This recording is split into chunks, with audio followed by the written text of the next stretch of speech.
Hi guys! Welcome to my vlog. Ayan po. So, madali ang vlog tayo dito dahil tapos na kami sa aming trabaho at dumaan kami dito sa aming jukay-jukay. Ayan po.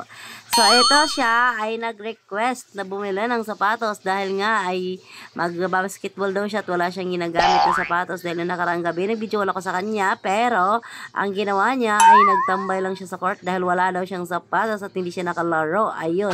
So, samahan natin guys dahil bibili siya ng sapatos.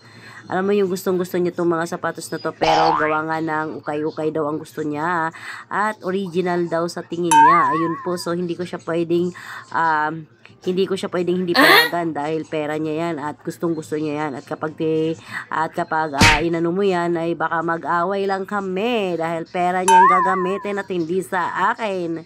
Ayan po guys. So, sobrang tagal na mamili. Bilib ako dito sa Lady Girl na to dahil sobrang tagal niya talaga pumili at lahat sinukat niya na ata at hindi ko siya maintindihan. Ay, ako'y nakaupo lang sa isang gilid dahil nga ay wala naman akong alam sa mga sapatos at wala rin akong ideya kung anong bibilhin niya. Ang dami niyang trying diyan. Ayun, so hindi ko alam kung anong gagawin niya diyan. Basta ako, minagmamasdan ko lang siya at binibidyo dahil hindi ko naman alam. Pero ang bait ni ate dahil sa kanya at super siya lang to yung customer dito na siya lang yung ina-assist ni ate dahil nga ay ayun ni Lady Girl siya lang yung ina-assist dyan pero ang tagal niya talagang pumili, promise. Hello.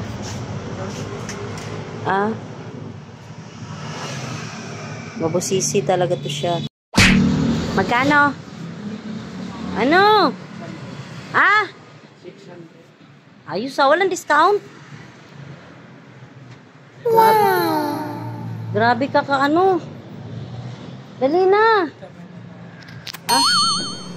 Grabe. Pengin barya, oh. Nangingin siyang barya. What? Regular yan. Nag-discount. Pero maganda yan.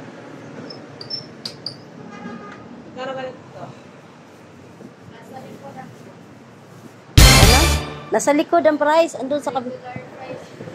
Andun yung isa, oh. Andun yung price.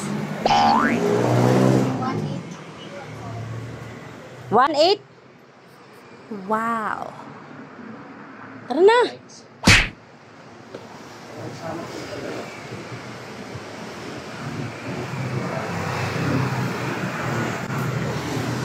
Hay, nako. Pengi 10. Wala akong barya eh.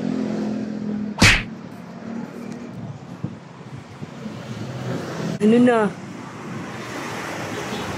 Yan na, nakabili na siya.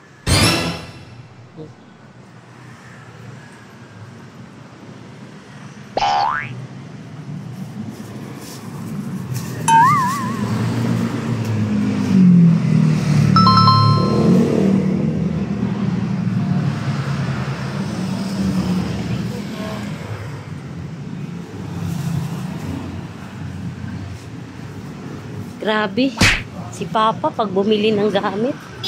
Hindi pa yan nakontento. May pili pa yan. Ano? Nandyan, sa ilalim yung price niyan. Sa totoo lang. Malamang pa, branded yan, no?